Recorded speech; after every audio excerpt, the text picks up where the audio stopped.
하나님은 우리에게 맡기신 일을 통해서 영광을 받으십니다. 예수님은 아버지께서 맡기신 일을 통해서 영광을 돌리셨습니다. 요한복음 17장 4절에 보시면 아버지께서 내게 하라고 주신 일을 내가 이루어 아버지를 이 세상에서 영화롭게 하였사오니. 예수님은 모든 일을 잘할 수 있는 분이고 또 많은 일도 할 수 있는 분이지만 그렇게 하지 않으셨습니다. 아버지께서 맡기신 일을 통해서 하나님께 영광을 돌린 것입니다. 어떤 사람은 이 일을 저주처럼 생각하고 이 일을 좀 안 하면 좋겠다 이렇게 생각하는 분인데, 성경은 이 일은 하나님의 영광을 드러내는 은총의 수단이라고 말씀하고 있습니다. 하나님도 일하시고 또 예수님도 일하십니다. 요한복음 5장 17절을 보게 되면 예수께서 그들에게 이르시되 내 아버지께서 이제까지 일하시니 나도 일한다. 하나님 아버지는 일하시는 하나님의 아버지십니다. 하나님께서 크게 두 가지를 하셨는데, 하나는 창조의 일을 하시고 구속의 일을 하셨습니다. 지금도 하고 계시죠. 예레미야 33장 2절을 보게 되면 이를 행하시는 여호와, 그것을 만들어 성취하시는 여호와, 그 이름을 여호와라 하는 이가 이와 같이 이르시되, 일을 행하시고 또 일을 만들어 성취하시는 분이 하나님이십니다. 일꾼에게 중요한 것은 일을 잘하는 것입니다. 일을 열심히 하는 것도 중요하지만 더욱 중요한 것은 지혜롭게 하는 것입니다. 아무 일이나 열심히 한다고 칭찬받는 거 아닙니다. 가장 어리석은 사람은 쓸모없는 일을 잘하는 사람입니다. 제가 살아보니까 이런 사람이 꽤 많아요. 지혜란 맡겨진 일을 잘하는 것입니다. 가장 지혜로운 일은 맡겨진 일에 능숙하게 하는 것입니다. 오늘 본문에 보시면 잠언 22장 29절을 보시면 내가 자기 일에 능숙한 사람을 보았느냐, 이러한 사람은 왕 앞에 설 것이요 천한 자 앞에 서지 아니하리라. 이 말씀 한 절이지만 굉장한 깊은 진리를 담고 있습니다. 이걸 잘 묵상하면 무궁무궁한 적용이 가능한 것입니다. 지혜라는 것은 원리만 적용해 주지, 원리를 적용하는 것은 우리가 해야 되는 일입니다. 하나님은 씨앗을 주시지 열매를 주는 분이 아닙니다. 하나님이 씨앗을 주시고 우리가 그 씨앗을 심어 열매를 맺게 하십니다. 하나님은 지혜를 주시고 우리가 그 지혜를 적용해서 실천해서 성공하기를 원하십니다. 하나님은 레몬을 선물해 주시지만 레모네이드를 만들어 먹는 것은 우리의 일입니다. 그러니까 하나님이 해주신 일과 우리가 해야 할 일을 잘 분별하는 것이 지혜입니다. 잠언과 예수님의 지혜를 통해서 일터에서 성공하는 지혜, 이 탁월한 인정을 받는 지혜에 대해서 좀 나누고 싶습니다. 첫째로 지혜란 자기에게 맡겨진 일에 충성하는 것입니다. 자기에게 맡겨진 일. 오늘 다시 29절을 보시면 내가 자기 일에 능숙한 사람을 보았느냐. 자기 일에 능숙하다. 뭘 의미하는 걸까요? 어떻게 하면 이게 가능할까요? 첫째로 자기에게 맡겨진 일을 잘 알고 목적지향적으로 사는 것이 지혜입니다. 자기의 일이란 자기에게 맡겨진 일인 것입니다. 아무 일에나 능숙할 필요가 없습니다. 자기 일, 자기에게 맡겨진 일에 능숙한 것이 중요한 것입니다. 예수님은 아무 일이나 잘하려고 하지 않으셨고 목적지향적인 삶을 사셨습니다. 예수님 자주 인자가 온 것은, 내가 온 것은, 예수님이 이 땅에 오신 것을 그 이유를 말씀하신 거죠. 누가복음 19장 10절을 보게 되면 인자가 온 것은 잃어버린 자를 찾아 구원하려 함이니라. 마가복음 10장 45절을 보면 인자가 온 것은 섬김을 받으려 함이 아니요 도리어 섬기려 하고 자기 몫을 많은 사람의 대성물로 주려 함이니라. 요한복음 10장 10절을 보시면 내가 온 것은 양으로 생명을 얻게 하고 더 풍성히 얻게 하려는 것이라. 요한복음 12장 47절을 보시면 내가 온 것은 세상을 심판하려 함이 아니요 세상을 구원하려 함이로라. 분명히 예수님은 내가 온 것은, 인자가 온 것은 그 목적을 아셨고 그 목적 지향적인 삶을 사신 것입니다. 우리도 마찬가지예요. 하나님이 우리에게 모든 걸 잘하고 있지 않으세요. 우리를 이 땅에 보내신 이유, 사명, 그 목적이 있는 것입니다. 토마스 칼라일은 말하기를 사람들의 삶에 있어 가장 중요한 문제는 이 세상에 자기가 해야 할 일을 찾아내는 것이다. 맞죠? 두 번째, 사명이란 자기에게 맡겨진 일을 의미합니다. 소명은 우리를 부르신 거죠.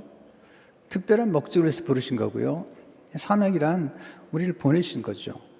곧 우리에게 일을 맡기시고 그 일을 하도록 이 땅에 보내신 거죠. 요한복음 8장 29절을 보시면 나를 보내신 이가 나와 함께 하시도다.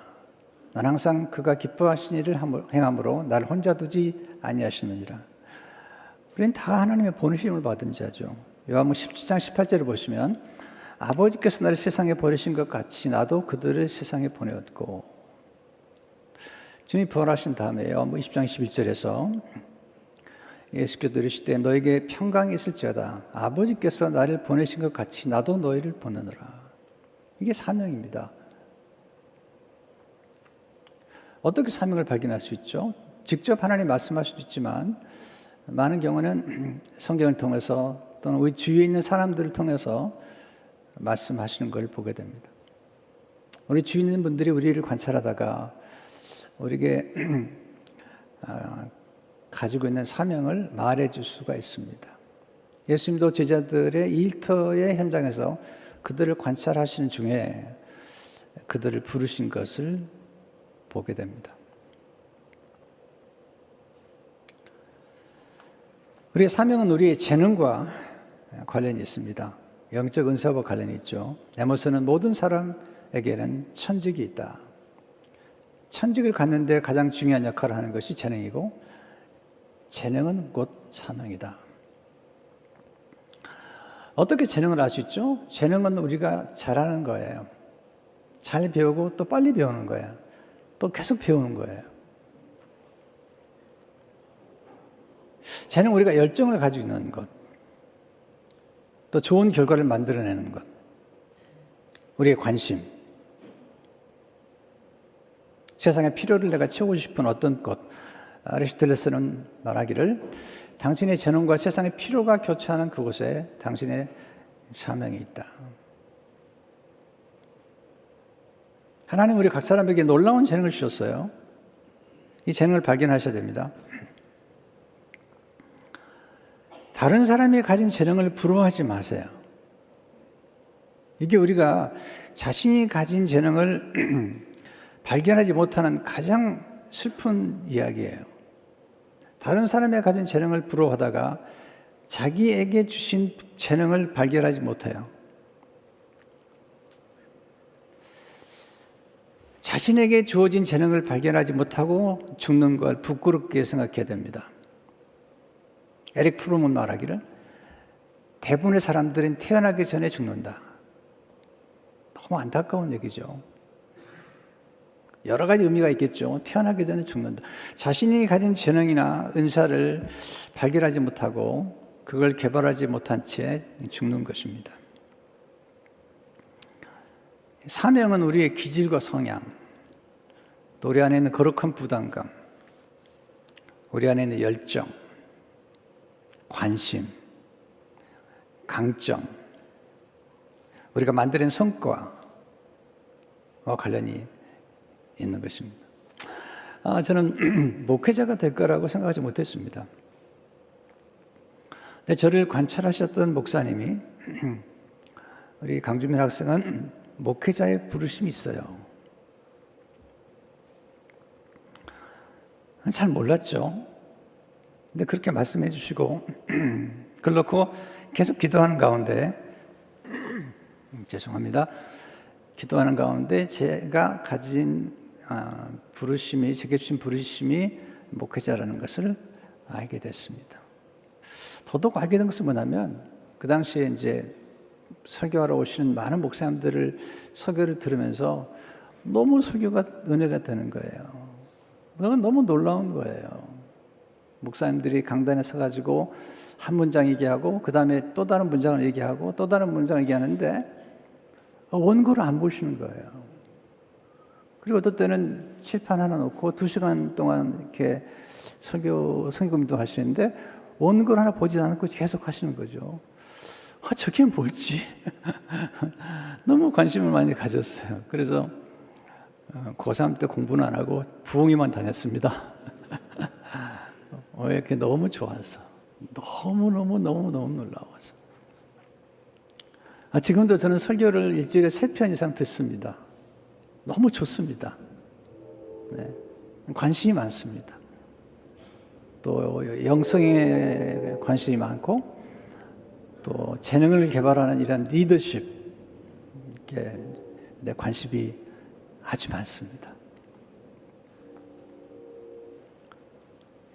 점점 제게 주어진 어떤 성과를 발견하게 되었고 또 주위 사람들의 인정을 받게 되었습니다. 세 번째 지혜란 맡겨진 일에 충성하는 것입니다.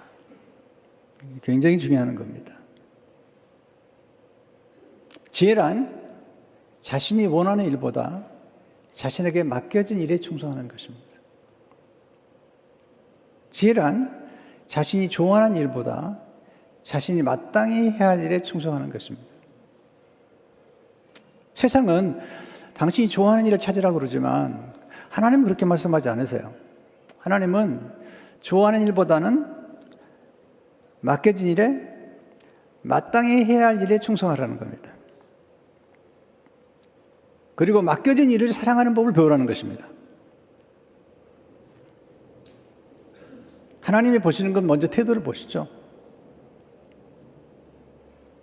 탁월함에 이르는 길은 먼저 맡겨진 일에 사랑하는 법을 터득하는 것입니다. 하나님이 머물게 한 곳에서 최선을 다하십시오. 우리는 자신이 머무는 곳에 별로 만족하지 않아요. 어떤 분들은 다른 교회, 다른 세계, 다른 세상 자꾸 이러는데 또 일을 하실 때도 어떤 다른 부서, 우선 내게 맡겨진 일, 제가 머물게 한 곳에 최선을 다하는 게 중요하죠. 자신에게 머물게 한 곳에서 맡겨진 일에 최선을 다하십시오. 이게 중요한 원리예요. 머물게 한 곳에서 맡겨진 일에 최선을 다하십시오. 그러면 그 다음 단계로 가는 거예요. 한 곳에 계속 머무는 건 아니에요. 또 한 가지 일만 하는 건 아니잖아요. 자신이 좋아하는 일보다는 자신에게 맡겨진 일에 충성하는 것. 이게 이제 하나님 기뻐하시는 거죠. 고린도서 4장 2절을 보면 그리고 맡은 자들에게 구할 것은 충성이니라. 제디 그리어 목사님은 성공과 실패는 주인의 언어다. 청지기에 관심사는 바로 충성이다. 우리 모두 청지기예요. 하나님 우리에게 모두 맡기시는 거예요. 우리의 관심은 충성인 거죠.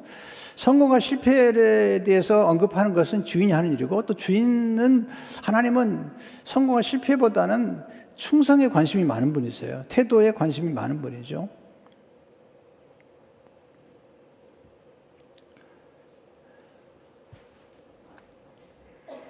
충성이라는 한문 속에 보면 참 깊은 뜻이 있습니다. 네. 충성 충자를 보시면요. 가운데 중에 마음심이 들어있고요. 정성 성자에 보면 말씀은 변해 이룰성이 있습니다. 충성이란 마음 중심에 말씀을 품고 그 말씀을 성취하는 것. 굉장히 좋은 뜻이 가지고 있습니다. 예수님은 지혜와 함께 충성을 겸비한 종을 칭찬하십니다. 충성과 지혜를 겸비한 종.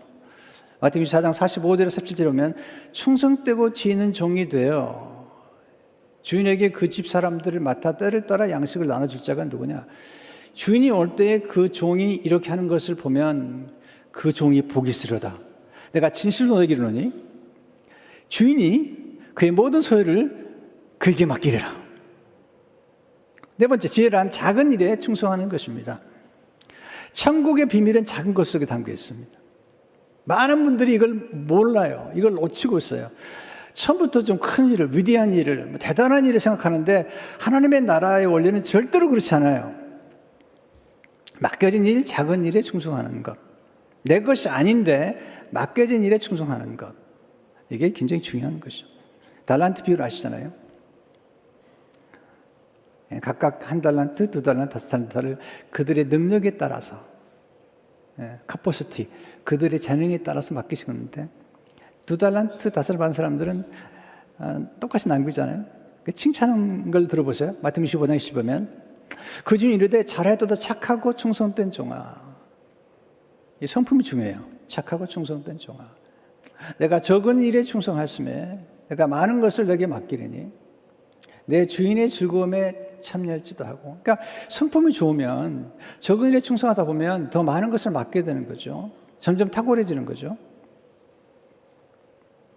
1달란트 받은 사람은 감추어뒀습니다. 아마 기분 나빴던 것 같아요. 2달란트 받은 사람과 달란트 받으면서 자기는 1달란트 준 거에 대해서 굉장히 불만이 있었던 것 같아요. 그래서 마태복음 25장 26절에 보면 예수님께서 책망하세요. 그냥 묻어뒀거든요. 재능을 묻어뒀거든요. 그 주인이 대답하려되 악하고 게으른 종아, 나는 심지 않은 데서 거두고 해치지 않은 데서 모으는 줄로 내가 알았느냐. 그러면 내가 마땅히 내 돈을 취리한 자들에게 맡겼다가 내가 돌아와서 내 원금과 이자를 받게 하실 것이니라 하고. 아니 왜 이걸 땅에 묻어주냐는 거예요. 은행이라도 맡겨서 이자라도 받게 만들어야지. 책망하시면서 1달란트 받은 자의 것을 빼앗아가지고 10달란트 받은 자에게 주면서 이렇게 말씀하시죠. 마태복음 25장 28절 보면 거기서 그 1달란트를 빼앗아 10달란트 가진 자에게 주라. 무릇 있는 자는 받아 풍족하게 되고 없는 자는 그 있는 것까지 빼앗기리라. 그리고 이 1달란트 받은 사람 종에게 무서운 얘기를 하시죠. 참 무서운 얘기예요. 이건 구원에 관한 얘기는 아닌데 청직에 관한 얘기인데요. 무서운 얘기죠. 마태복음 25장 30절에 보면 이 무익한 종을 바깥 얻은 대로 내쫓으라. 슬피 울며 이를 가리라 하니라. 주님 이런 표현 잘 안 쓰시는데요. 무익한 종, 쓸모없다는 거예요. 왜냐하면 악하고 게으르기 때문에. 주인을 몰라요. 하나님 어떤 분인지 몰라요. 심지 않은데 거두다니요. 하나님은 그런 분이에요. 하나님은 농작의 법칙을 가장 중요하게 생각해요. 심고 가꾸고 기다리고 그 열매를 맺는 걸 추수하는 것. 그 추수한 걸 다시 심고, 이거 하나님이 원하시는 거잖아요. 얼마 전에 영인제일교회 임병서 목사님을 만났습니다. 지금 영인 지역에서 가장 부흥하는 교회고 가장 놀라운 교회. 제가 정말 배우고 싶은 교회 중 하나예요. 제가 내년에 한국 방문할 기회가 있는데 제가 가서 배우기로 했습니다. 근데 이분과 만나서 대화하는 중에 참 많은 걸 배웠어요. 많은 걸 생각했어요. 정말 놀라운 분이다. 놀라운 분이다. 근데 이분이 저한테 목사님 제가 관심을 갖는 것은 1달란트, 5달란트가 아니라 2달란트 받은 사람입니다. 이 2달란트 받은 사람은 2번이나 상처를 받았습니다. 아마 상처를 받았을 가능성이 있습니다. 왜냐하면 처음에 1달란트, 2달란트를 나눠줄 때 본인은 2달란트 받은 거예요. 물론 1달란트 받은 사람보다는 많지만 5달란트 받은 데 비하면 2달란트밖에 받지 않은 거죠. 그때 아마 상처를 받을 수 있습니다. 근데 그는 불평하지 않았습니다. 그는 열심히 일했고 남겼습니다.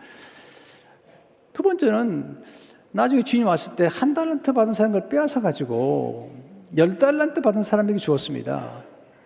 자기는 4달란트 받았으면 자기에게 주면 좋을 텐데 그 많은 사람에게 줬다는 거죠.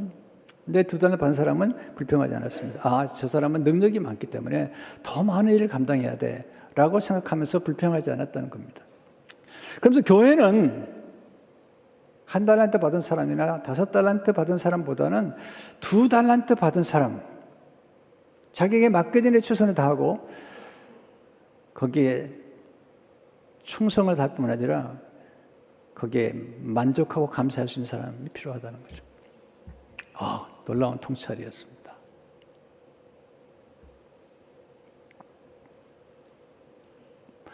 우리가 알듯이 모든 사람이 다 5달란트를 받을 수는 없는 거죠. 두 번째 지혜란 맡겨진 일을 능숙하게 행하는 것입니다. 3문 19장 29절을 보게 되면 내가 자기의 일에 능숙한 사람을 보았느냐, 이러한 사람은 왕 앞에 왕을 섬기게 된다는 거죠. 일에 능숙한 사람. 자기 일에 능숙한 사람이 지혜로운 사람이죠. 왕이 맡긴 일을 감당하기 때문에.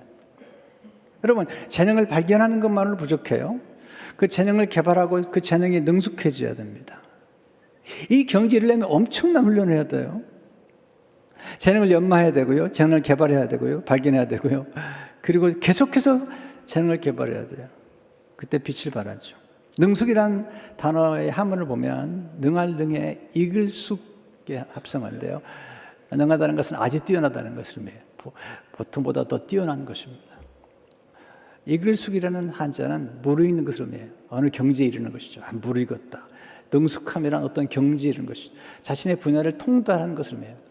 그 솜씨가 공교한 것. 공교한 것. 능숙하다는 것은 전문적인 지식과 정보와 기술을 갖춘 것을 의미하죠. 기술까지 갖춰야 돼. 우리는 기술을 좀 폄하하는 경향이 있는데요. 기술이 얼마나 중요합니까? 여러분, 결혼 생활에서 얼마나 소통의 기술이 중요합니까? 이 대화의 기술이 얼마나 중요합니까? 여러분, 장사할 때도 사람들을 만나서 설득하는 이 설득의 기술이나 소통의 기술이나 동기를 부여하는 기술이 얼마나 중요합니까? 우리는 기술을 좀 폄하하는 경향이 있는데 기술이 정말 중요한 겁니다. 그래서 전도 10장 보면 철 연장에 무디어졌는데도 나를 가지 않으면 힘이 더 드느니라. 오직 지혜는 성공하기에 유익하니라. 여기 성공하기에 유익하다는 지혜는 영어에 보면 스킬이라고, 스킬. 그건 기술. 공교함.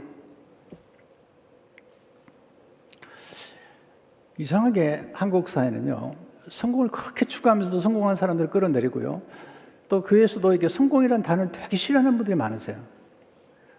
근데 성공이라는 단어도 사실 하나님께로 온 거거든요. 성공이란 뜻을 이루는 겁니다.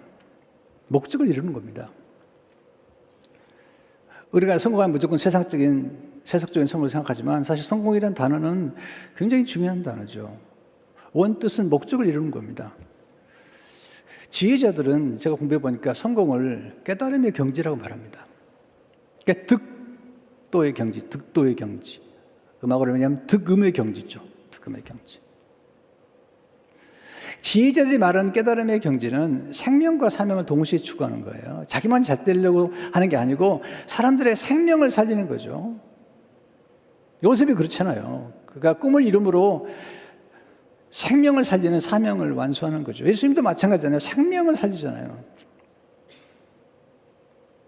지혜자들은 성공을 깨달음의 경지라고 말하는 거예요. 진정한 성공은 생명과 사명을 동시에 추구하는 것입니다. 자, 우리에게 주어진 성공을 통해서 많은 사람들의 생명을 살릴 수 있다면 그건 굉장히 아름다운 일이죠. 어떻게 능숙한 경지에 이를 수 있을까요? 저는 교회 일을 허접하게 하는 걸 정말 싫어합니다. 지금 교회가 세상보다 뒤졌어요. 아이들이 교회를 안 나오려고 그래요. 왜냐하면 옛날에는 우리가 어릴 적에 교회 다닐 때는 교회가 정말 좋았어요. 교회가 문화를 주도했고 문학의 밤도 교회에서 하고 세상에 못하는 일을 교회가 했습니다. 목회자들의 설교가 탁월했어요. 지식이 탁월했습니다. 왜냐하면 제가 75년에 입학했을 때 대학에 들어가는 숫자가 30%밖에 되지 않았기 때문에 목회자들이 대학을 나오면 그들은 지식인입니다. 지성인입니다. 그다음에 설교를 들으면 세상에서 줄 수 없는 지식을 준 거거든요. 지금은 그렇지 않아요. 대학 나온 사람이 대부분뿐만 아니라 지금 인터넷에 너무나 많은 정보가 있기 때문에 지금은 교회가 세상에 줄 수 없는 영감과 깨달음을 주지 않으면, 탁월하지 않으면 교회에 잘 나오려고 하지 않습니다. 하나님의 탁월한 분이잖아요. 하나님이 탁월한 분이잖아요. 아니, 우리도 탁월을 추구해야 되겠죠.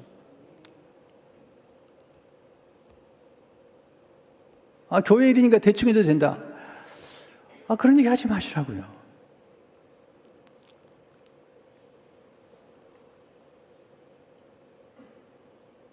그럼 어떻게 능숙함이 이룰 수가 있나요? 첫째로, 능숙함이 이루기 위해서는 기본에 충실해, 기본에. 카프카는 말하기를 대부분의 문제는 조급함과 게으름이라는 거예요. 이 조급하고 게으른 사람의 특징이 뭔지 아십니까? 기본에 충실하지 않는 거죠. 기본기가 안 되어 있습니다. 기본이 잘 다져져야 됩니다. 거듭 기본으로 돌아갑니다. 거듭 기초를 다져야 됩니다. 저는 음악을 잘 모릅니다. 그러나 음악하는 분들을 보면 어떤 득음의 경지나 탁월함의 경지를 보면요, 기본에 충실하고 기본에 충실해야만이 나중에 그 기본에서 나오는 다양한 작품들이 만들어지는 걸 보게 됩니다. 저는 목회자들을 제가 설교 때마다 늘 부탁하는 게, 설교를 잘하려고 하지 마십시오. 설교를 바르게 하십시오. 너무 못을 내지 마십시오.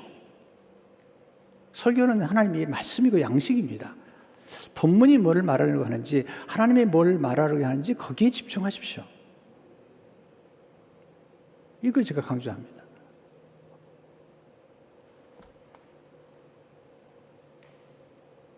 기본에 충실하십시오. 저는 거듭 기본으로 돌아갑니다. 제가 뿌리핀 영성이라는 책을 썼더니 어떤 분이 물어봐요. 깊은 영성이 뭡니까? 제가 예수님 생애를 묵상하다 보니까 깊은 영성 훈련 중에 제일 중요한 건 성경 암송이에요. 왜냐하면 예수님께서 마귀를 물리칠 때 성경을 암송하셨고, 십자가에 죽으실 때 성경을 암송하시면서 십자가에 죽으셨어요. 그런데 우리 성경 암송을 무시하잖아요.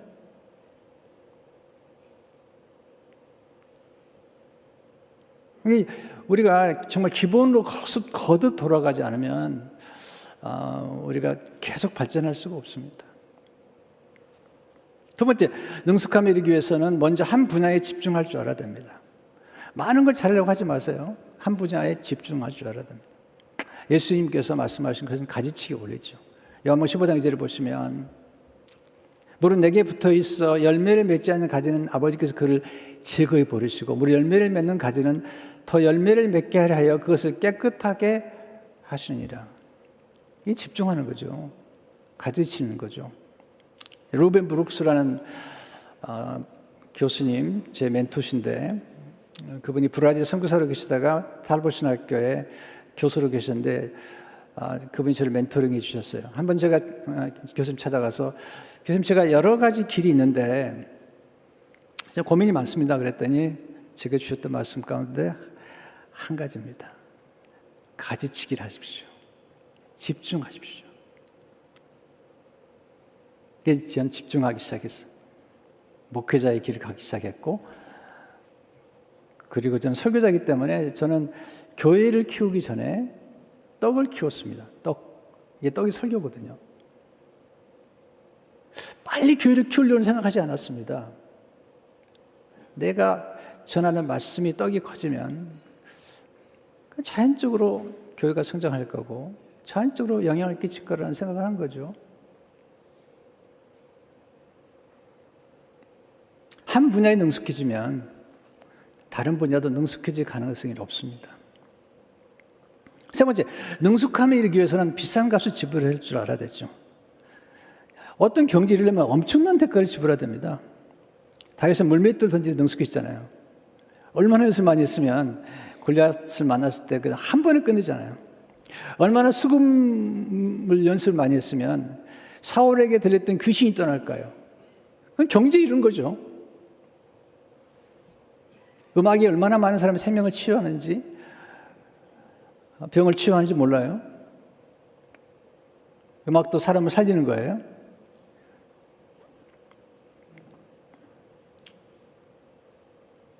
우리는 자기 분야에 익숙해야죠. 에스라는 하나님의 말씀을 전하는 사람이기 때문에 하나님의 말씀에 익숙했다, 통달했다는 거죠.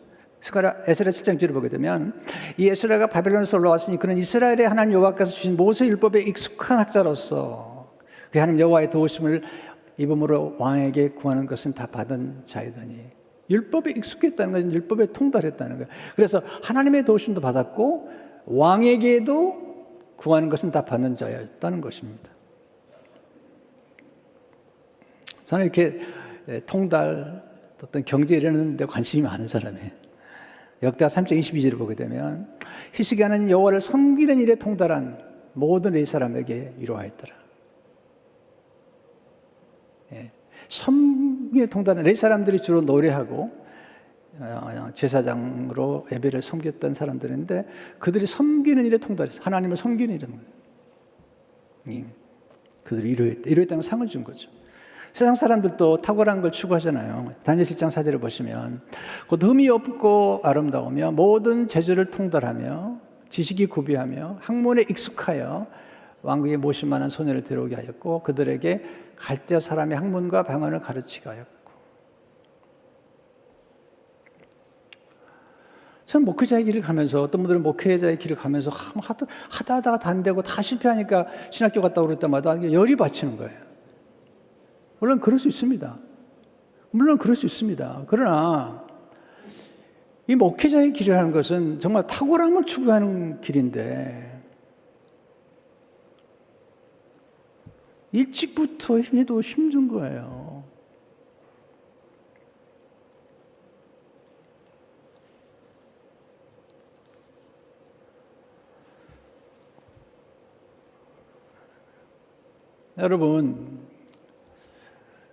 여러분의 분야가 어느 분야든지 간에 그 분야에 탁월하려고 노력을 하셔야 되고요.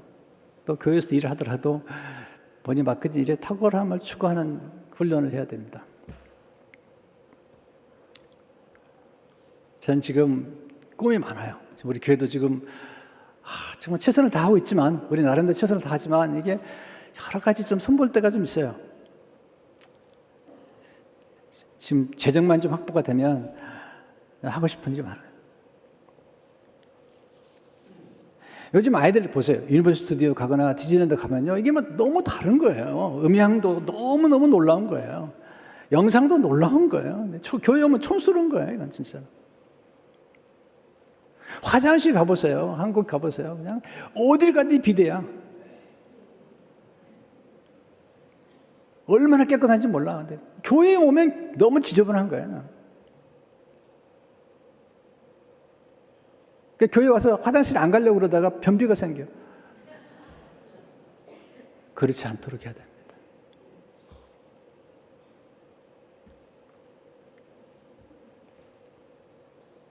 물론 지나치게 교회가 화려하거나 그런 건 반대지만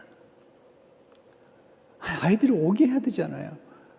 와야지 애들이 그 다음 세대가 있을 거 아닙니까? 지금 한국교회가 지금 큰일 났습니다. 왜냐하면 이제 벌써 내년 후부터는 이제 그동안 10,000명 선교사가 나갔던 분들이 지금 다 은퇴하게 됩니다. 지금 엄청난 변화가 있는 거예요. 근데 이분들이 돌아와서 지금 갈 데가 없는 거죠.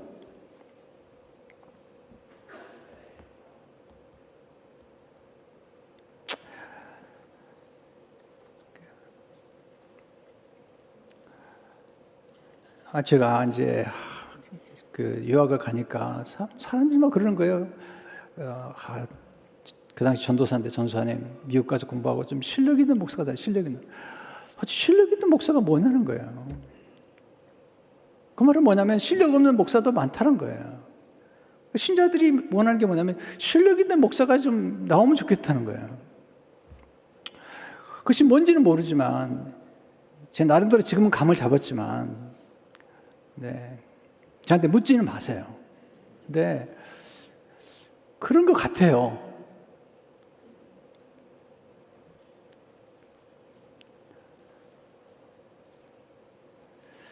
네 번째로 하나님 맡기신 일에 능숙함에 이르도록 순종하고 충성하셔요. 이 순종과 충성이 중요한 거예요. 왜냐하면 하나님이 우리에게 뭔가를 맡길 때는요, 뜻이 있는 거예요.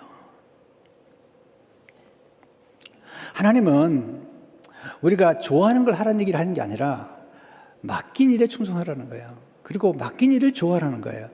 맡긴 일을 사랑하다 보면 그것이 우리의 미래에 축복이 된다는 거예요. 요셉 보십시다. 요셉이 아버지 양을 쳤어요. 자기 양이 아니에요. 아버지 양이에요. 다윗도 아버지 양을 쳤어요. 모세도 이드로 양을 쳤어요.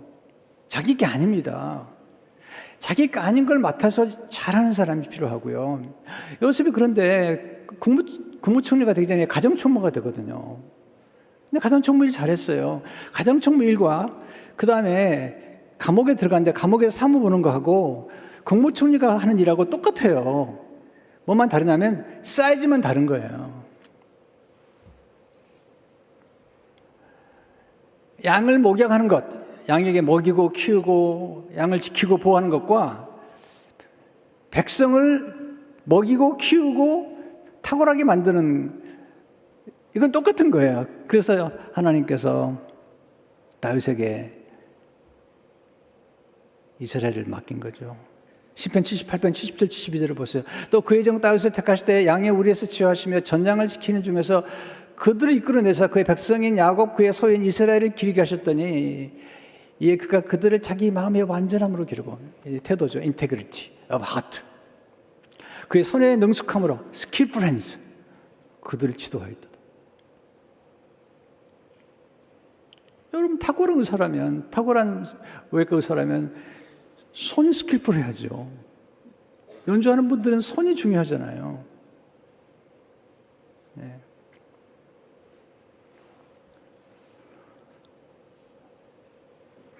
요리하는 분도 얼마나 손이 중요합니까? 어떤 분들은요, 초밥을 하는데 딱 집으면 몇 개라더라? 104개인가? 딱 집으면 나온대요. 한 번에 딱. 그 정도는 가야죠. 경제에 이르는 거죠. 딱 잡으면 그 만화에 나오는 건데. 진짜 그런 게 있어요. 그러니까 어떤 경제에 이르는 거니까요.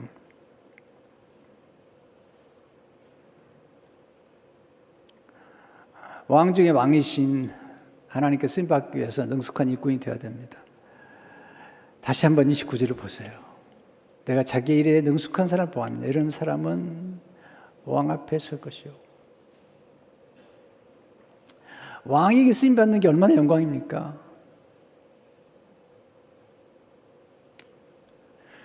가끔 연주하는 분들이요, 연주할 때 내가 누구 앞에서 연주했다고, 유엔 총무 앞에서 했다고, 또는 뭐 교황 앞에서 했다고, 이런 대통령 앞에서 연주했다고 굉장히 자랑스럽게 생각하더라고요. 그렇죠. 대통령이 불러도 막 가잖아요. 근데 우리는 왕 중에 왕이신 하나님을 섬기는 사람들이잖아요. 요셉도 왕을 섬기잖아요. 다니엘도 왕을 섬기잖아요. 다윗도 왕을 섬기다가 왕이 되잖아요. 느헤미야도 마찬가지죠. 근데 우리는 왕 중에 왕이신 하나님을 섬기는 거잖아요. 자문에서 말하는 능숙한 일꾼은 뭘까요? 재능과 성품을 경비한 사람이에요. 재능만 가지고 안 돼요. 저는 재능은 좋은데 성격이 나빠가지고 사람들하고 관계가 엉망인 분들을 많이 봤어요. 그분들은 큰일 못해요. 뭐 처음에는 잘할 수 있겠죠. 너무 잘하니까. 근데 진짜 탁월한 사람들은 그렇게 안 합니다. 성품도 좋잖아요. 이번에도 우리 교인 하나가 이제 아이를 추천했는데 그 아이를 받은 의사를 내가 알아요. 굉장히 유명해요. 얼마나 친절한지, 얼마나 탁월한지. 18시간 정도 이렇게 산통하는데 그 간호사들이 해서 닭을 사다가 다 간호사들 선물하면서 먹으라고. 그리고 간호사 다 들어갔으면 쉬었다 오라고. 내가 부르면 오라고. 그러면서 그러더래요. 한 18시간쯤 지났더니 30분 안에 아이 꺼내줄 테니까 걱정하지 말라고. 딱 30분 되니까 딱 꺼내더래요. 누구냐 묻지 마세요. 이야, 이분 진짜 많이 아이를 받은 분이야.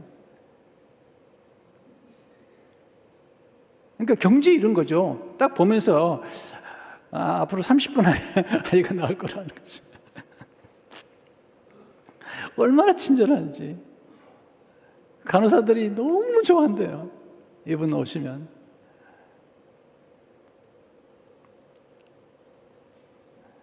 자문에서 하나님이 싫어하시는 성품들은 뭐죠? 게으름, 나태, 거짓말, 사악함, 간사함, 교만함. 강조하는 게 뭐죠? 정직, 성실, 신실, 근면, 충성. 능숙한 이걸 특징이 뭐죠? 충성이죠. 잠언 20장 뒤로 보세요. 많은 사람이 각기 자기 인자함을 자랑하나니 충성된 자를 누가 만날 수 있으랴. 잠언 20장 13절을 보세요.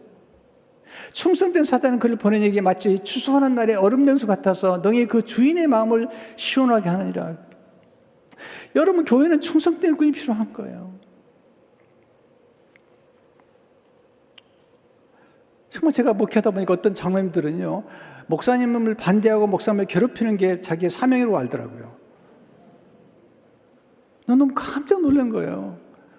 자기가 견제해야 될 대상은 목사라는 거예요. 나 어제 밤에도요, 저를 괴롭히는 장로님들 때문에 밤새 악몽을 꿨습니다. 근데 그 악몽 속에 나타난 그 장로님이 어떤 분이냐면, 장로 되기 전에는 천사 같았던 분인데, 장로가 된 다음에 그렇게 괴롭히는 거야, 나를. 우리 교회 말고, 옛날에 있었던 얘기입니다. 그러니까 꿈속에서 이중 충격인 거예요. 왜냐하면, 장로들에게 그렇게 겸손하고 온유하고, 그런 분이 딱 직분 받던 분들은 완전히 바뀐 거죠. 이게 목회자가 직업병입니다. 이건 트라우마야, 트라우마. 우리 교회 장로들은 안 그러세요. 참 다행이에요.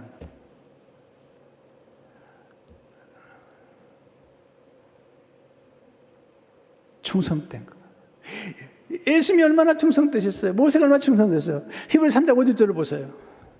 또한 모세는 장래에 말할 것을 증거하기 위해 하나님의 은혜 온집에서 사환으로 충성하였고 그리스도는 그의 집 맡은 아들로 충성하였으니 우리가 소망의 담대함과 잘할 것까지 견고히 잡으면 그의 집이라. 제가 처음 예수 믿고 나서 읽었던 성경 가운데 이 성경을 읽지를 못해요. 요한계시록 3장 23장에 나올 말씀인데요. 내가 죽도록 충성하라.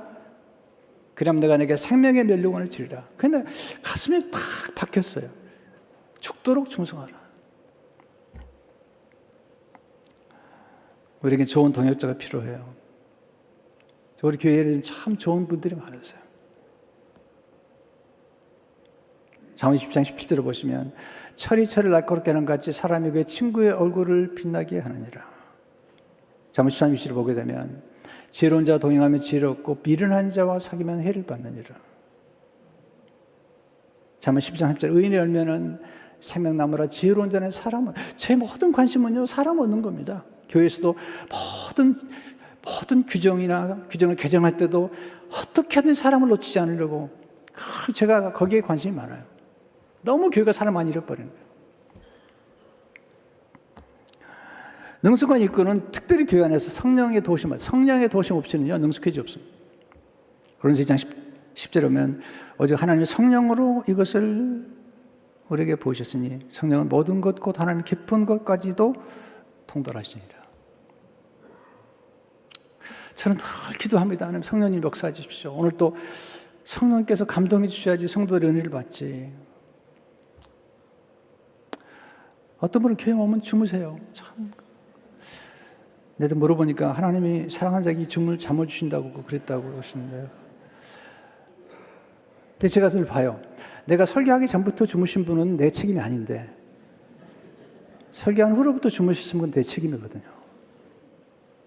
생각을 많이 하게 돼요. 충성 일꾼들은 하나님을 의지하는 평생 학습자로 살았어요. 평생 학습자로. 제자를 배우는 사람이에요. 여러분 오늘 좀 이해하고 들으십시오. 한국 교회의 문제는 뭐냐면 중직을 맡으면 그때부터 배우려고 하지 않아요. 변화되지 않아요. 미안합니다. 용서하십시오. 우리 교회 말고 하는 얘기니까요. 장로님이 되면 그 다음부터 교육을 안 받아요. 배우려고 하질 않아요. 그러니까 장로님을 변화시키는 건 하나님도 못 하신다고 그러더라고요. 그런데 우리 교회는 달라요. 이번에 우리 영성수련회 갔는데 작년에는 우리 김재곤 장로님 오셨어요. 우리 교회는 올로 장로님이시죠. 올해는 김성근 장로님 오셨어요. 올로 장로님이세요. 우리 교회 가장 올로 장로님들 오셔가지고 은혜를 받고 변화가 되는 거예요. 스몰 그룹에서 같이 교제하고.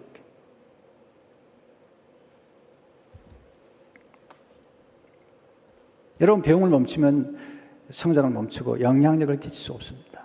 꼰대가 되는 겁니다. 자녀 한 주간에 성경을 읽고 책을 얼마나 많이 보는지 몰라요. 왜냐하면 배우지 않으면 자꾸 뒤떨어지는 거예요.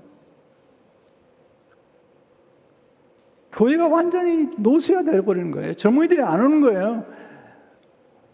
우리 교회 지금 젊은이들이 많이 오잖아요. 젊은 커플들이 많이 오잖아요. 베토벤 아시잖아요. 베토벤의 기도로 말씀 마치고 싶어요.